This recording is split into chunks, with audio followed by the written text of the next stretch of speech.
चंदन समारोह। ଏହି ମେଳା ଅବସରରେ ଅନ୍ୟ ଏକ କାର୍ଯ୍ୟକ୍ରମର ମଧ୍ୟ ଶୁଭାରମ୍ଭ ହେଲା, ଯାହା ଚନ୍ଦନୋତ୍ସବ ନାମରେ ପ୍ରସିଦ୍ଧ। କୋରହଲର ଜଣେ ମୁସଲମାନ ଭକ୍ତ ଅମୀର ଶକ୍କର ଦଲାଲଙ୍କ ମସ୍ତିଷ୍କରୁ ଏହା ଉଦ୍ଭୂତ ହୋଇଥିଲା। ପ୍ରାୟତଃ ଏହି ପ୍ରକାର ଉତ୍ସବ ସିଦ୍ଧ ମୁସଲିମଙ୍କ ସନ୍ଥଙ୍କର ସମ୍ମାନ ଉଦ୍ଦେଶ୍ୟରେ କରାଯାଇଥାଏ।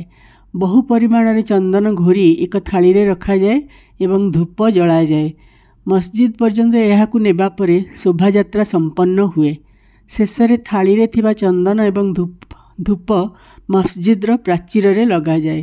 ଏହି ଉତ୍ସବ ପ୍ରଥମ 3 ବର୍ଷ ପର୍ଯ୍ୟନ୍ତ ଶ୍ରୀ ଅମୀର ଶକ୍କର ନିଜେ ନିର୍ବାହ କଲେ ଏବଂ ତାଙ୍କ ପରେ ତାଙ୍କ ଧର୍ମପତ୍ନୀ। ଏହି ପ୍ରକାର ହିନ୍ଦୁମାନଙ୍କର ଦ୍ୱାରା ଧ୍ୱଜା ଏବଂ ମୁସଲମାନଙ୍କ ଦ୍ୱାରା ଚନ୍ଦନ ଶୋଭାଯାତ୍ରା ଏକ ସଙ୍ଗରେ ହେଲା ଏବଂ ଆଜି ପର୍ଯ୍ୟନ୍ତ ତାହା ଚାଲୁ ରହିଛି।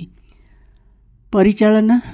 ରାମନବମୀ ଶ୍ରୀ ସାଇବାବାଙ୍କ ଭକ୍ତମାନଙ୍କ ପାଇଁ ଏକ ଅତ୍ୟନ୍ତ ପ୍ରିୟ ଓ ପବିତ୍ର ଦିନ।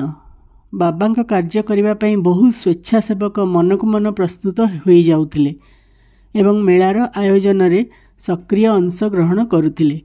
ବାହାରର ସମସ୍ତ କାର୍ଯ୍ୟଭାର ତାତ୍ୟା ପଟେଲ ଏବଂ ଆଭ୍ୟନ୍ତରୀଣ କାର୍ଯ୍ୟ ଦାୟିତ୍ୱ ଶ୍ରୀ ସାଇବାବାଙ୍କର ଜଣେ ପରମ ଭକ୍ତ ମହିଳା ରାଧାକୃଷ୍ଣ ମାଇ ସମ୍ଭାଳୁଥିଲେ। ଏହି ଅବସରରେ ତାଙ୍କର ନିବାସ ସ୍ଥଳ ଅତିଥିଙ୍କ ଭିଡ଼ରେ ପୂରି ଯାଉଥିଲା ଏବଂ ତାଙ୍କୁ ସମସ୍ତଙ୍କର ଆବଶ୍ୟକତା ପ୍ରତି ଧ୍ୟାନ ରଖିବାକୁ ହେଉଥିଲା। ଏହା ସହିତ ସେ ମେଳା ପାଇଁ ଆବଶ୍ୟକ ସମସ୍ତ ସାମଗ୍ରୀର ବ୍ୟବସ୍ଥା କରୁଥିଲେ।